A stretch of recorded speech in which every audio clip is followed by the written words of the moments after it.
اور بیماری کے چانسز کم ہوتے ہیں مرد سے زیادہ.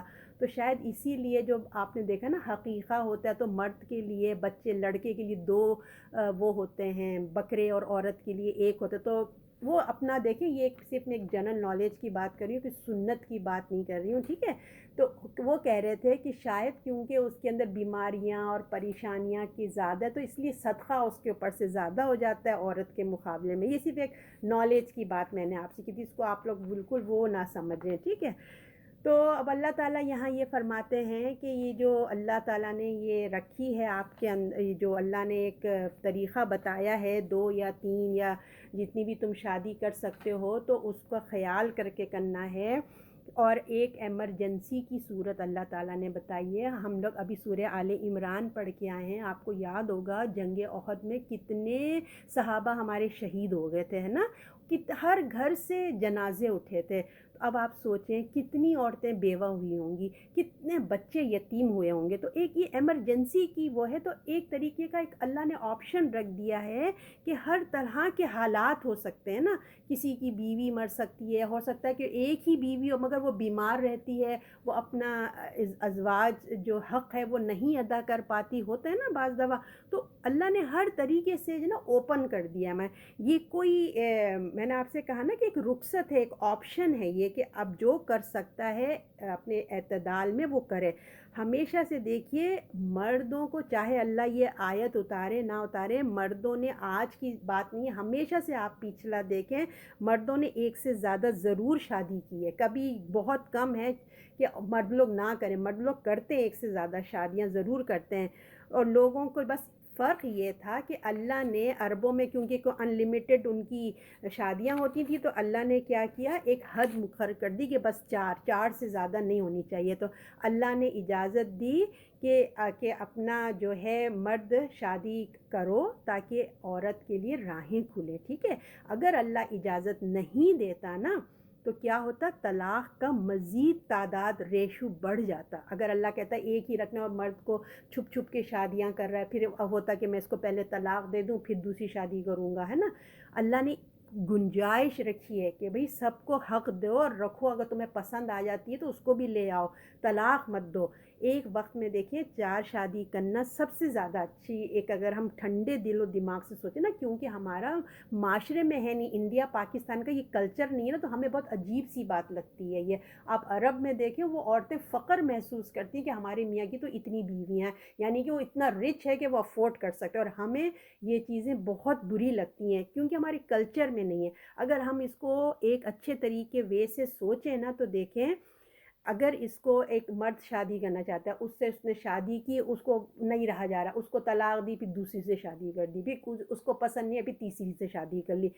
ایک طلاق دینا، پھر شادی کرنا طلاق دینا، یہ اللہ کو بالکل ناپسند ہے. اللہ تعالیٰ کہتے ہیں ایٹ اے ٹائم تمہیں کرنا ہی ہے تو بھلے طریقے سے طلاق مت دو. اس سے معاشرے میں ایک فساد برپا ہوتا ہے، آپ کو پتہ ہے نا، بچے بکھر جاتے ہیں، گھر ٹوٹ جاتا ہے، سوسائٹی ہر چیز ڈسٹرب ہو جاتی ہے. تو طریقے سلیقے سے تم بھلے 1 کرو 2 کرو، اپنے اس کو بھی رکھو اس کو بھی رکھو. اس معاملے میں عورتوں کو بھی دل بڑا کرنا چاہیے کہ بھائی اللہ نے اس کو اجازت دی ہے، وہ گھر سے باہر رہتا ہے، مرد ہے، اس کو پسند آ گئی تو اب کیا کر سکتے ہیں، ہے نا. تو اللہ تعالیٰ نے یہ گنجائش دی ہے. مرد دیکھیے زنا کریں، مرد جو ہے نا، مرد اگر زنا کریں، عورتوں کو آفسوں میں کوئی پسند آ جائے یا باہر معاشرے میں پسند آ جائے، وہ ماڈرن سمجھتے ہیں لوگ، جو ہے نا ماڈرن سمجھتے ہیں، یہ تو مردوں کی فطرت ہوتی ہے، وہ تو پسند کرتے ہیں، اس طرح سے بات کر دیتے ہیں نا. اسلام اس کو پسند نہیں کرتا. اللہ تعالیٰ نے یہاں پہ اسٹاپ لگا دیا ہے. اللہ نے کہا بیوی کا رشتے کا احترام بتایا. اللہ نے کہا یہ گرل فرینڈ والا ہمارا اسلام کا وہ مزاج نہیں ہے، بلکہ بیوی کی حیثیت لاؤ، بیوی اس کا احترام بتایا گیا ہے. اس رشتے کا اللہ تعالیٰ نے احترام کیا. اور اللہ نے کہا جذباتی ضرورت بھی ہو سکتی ہے، گھر بنتا ہے، دیکھیں نا ہمارا ایک گھر جب ایک رشتہ بنتا ہے، ایک معاشی اور ایک جذباتی ضرورت سے گھر بنتا ہے نا، بچے اس میں ہوتے ہیں، اور شیطان ان تمام چیزوں کو کیا کرتا ہے، ڈسٹرب کر کے رکھ دیتا ہے. شیطان نے آج کل اگر آپ دیکھیں، شیطان نے زنا کو عام کر دیا ہے، نکاح کو مشکل سے مشکل بناتا چلا جا رہا ہے، گے کتنے عام ہوتے چلے جا رہے ہیں۔ اس سے دیکھیے جو یہ گے ہے یا زنا ہے، اس سے کیا ہو رہا ہے، اس سے کون پس رہا ہے، عورت کا حق مارا جا رہا ہے۔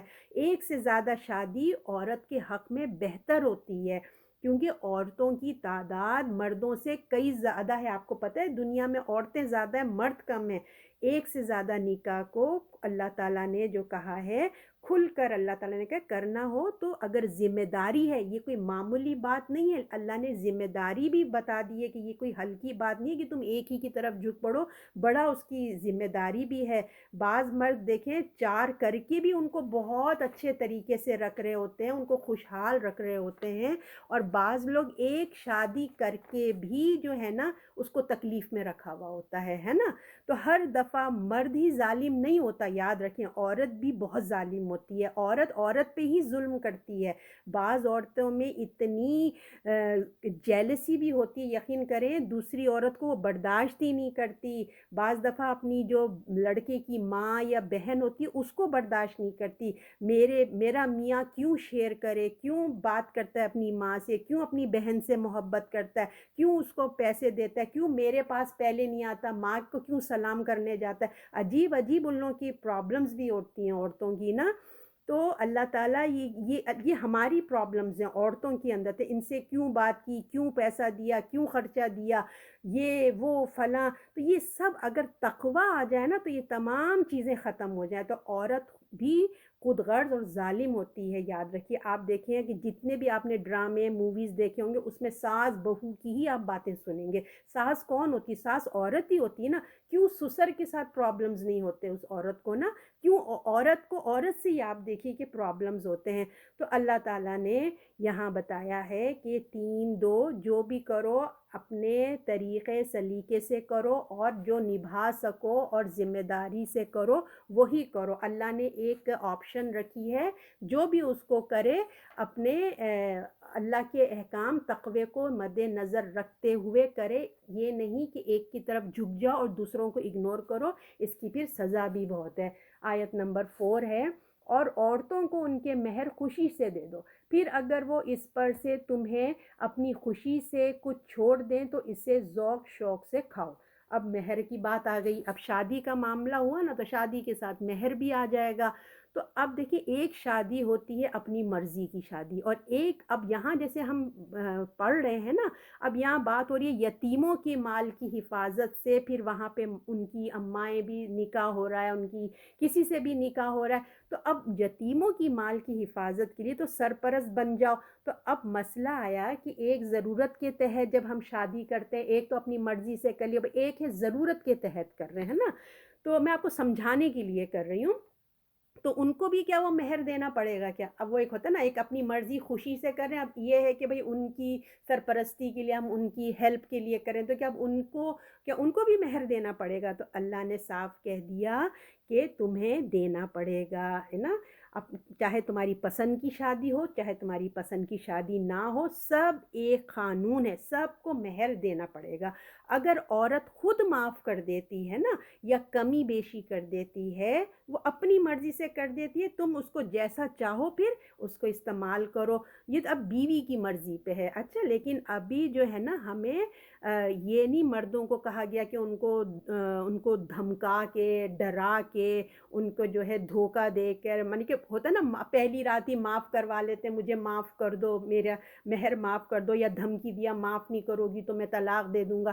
نہ دھمکا کے نہ دھوکہ دے کے، کوئی بھی طریقے سے تم نے اس کے مہر کو وہ نہیں کرنا ہے۔ اور اگر پہلے ہی بتا دو کہ تم ایک مشت مہر دے سکتے ہو یا پیمنٹس میں دے سکتے ہو، ہے نا، تو یہ تمام باتیں کلیئر ہونی چاہیے۔ اور یہ بیوی کی خواہش پہ ہے کہ وہ پیمنٹس میں لینا چاہتی ہے، فل لیتی ہے، یہ سب آپس کی میاں بیوی کے انڈرسٹینڈنگ پہ بات ہے، ٹھیک ہے۔ تو اللہ نے کیا کہا، میں ایک دفعہ آیت پڑھ رہی ہوں، عورتوں کی ان کے مہر خوشی سے دے دو، یہ خوشی ہے، کوئی تمہارے اوپر بوجھ نہیں ہے کہ ہائے کیا ہے، نہیں، ان کو دے دو مہر، ان کو دے دو، اللہ تعالیٰ نے کہا ہے۔ تو اب اللہ کا حکم ہے دے دو تو دے دو، ٹھیک ہے۔ اور پھر اگر وہ اس میں سے تمہیں اپنی خوشی سے کچھ چھوڑ دیں، یعنی کہ اگر 5,000 ہے، وہ کہے گی ٹھیک ہے مجھے 2.5 دے دیں، آپ باقی رکھ لیں، اس سے اللہ نے کہا تم پھر مزے سے کھاؤ پیو، جو بھی تمہارا ارینجمنٹ ہے وہ تم کرو۔ اب بات یہ ہے کہ مہر کیا چیز ہوتی ہے نا، ہم نے یہ دیکھنا کہ مہر کیا ہوتا ہے۔ تو دیکھیں مہر وہ ٹوکن ہوتا ہے، وہ چیز ہوتی ہے مہر، کہ ایک تحفہ سمجھ لیجیے، ٹھیک ہے نا، ایک تحفہ ہے مہر جو ہے نا، ایک تحفے کی طور پہ دیا جاتا ہے بیوی کو، ایک تحفہ ہے۔ جیسے دیکھیے ہم کسی کے گھر جاتے ہیں تو کوئی گفٹ لے کے جاتے ہیں یا کوئی فلاور بکے لے کے جاتے ہیں نا، تو یہ شوہر کی طرف سے بیوی کو ایک تحفہ دیا جاتا ہے کہ اب آپ ہماری زندگی میں آئی ہیں، اب میں ساری زندگی آپ کا خرچہ اٹھاؤں گا، ایک خوشی کا اظہار ہے جو میاں اپنی بیوی کو تحفے میں دیتا ہے۔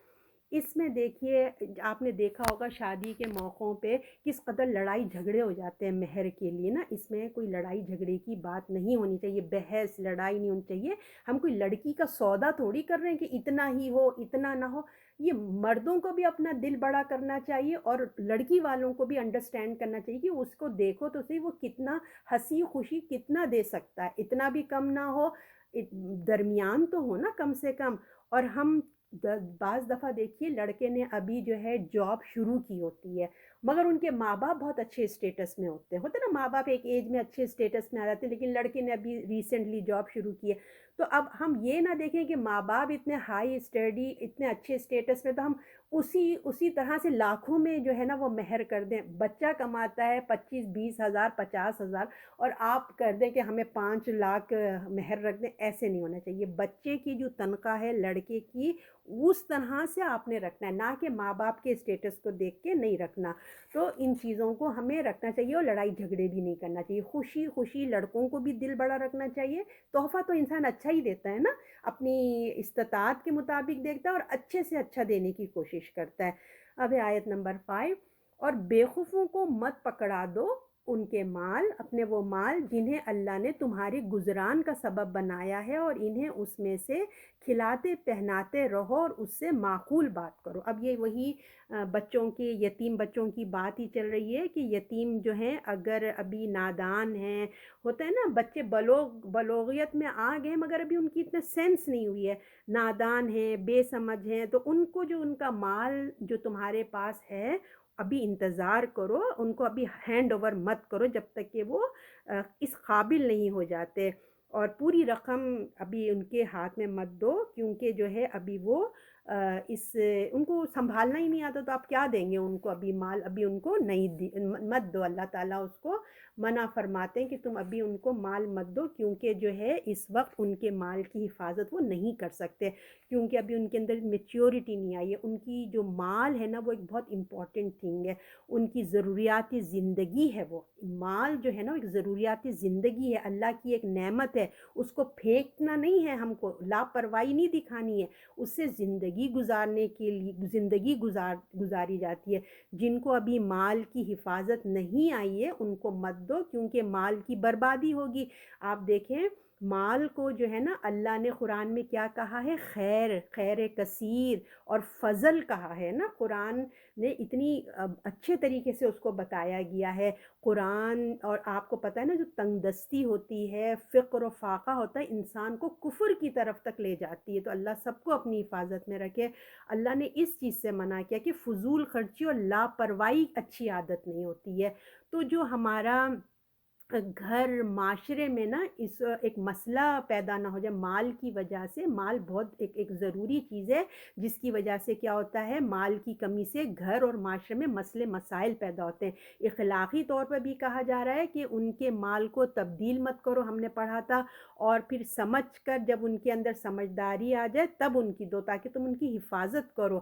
مال کھانے کے لیے نہیں ہے، دیکھنا نقصان پہنچانے کے لیے بھی نہیں ہے، بلکہ ابھی وہ ناسمجھ ہیں، ابھی تم ان کو ہاتھ میں مت پکڑا دو، تم ان کی حفاظت کرو جیسے پہلے کر رہے تھے، ان کو کھلاتے رہو پلاتے رہو، ٹھیک ہے نا، اور اچھے سے پیار محبت سے ان سے پیش آؤ، اچھے سے بات کرو، جس طرح ایک باپ اپنے بچوں سے کیسے کرتا ہے، شفقت کرتا ہے نا، ان کی ضروریات کو پورا کرتا ہے، اس طرح تم بھی کرو، ان کے مال پر قبضہ مت جتاؤ، ان کے جو ہے مال کی حفاظت کرو، اور جیسے تم اپنی اولاد کے ساتھ پیش آتے ہو نا اسی طرح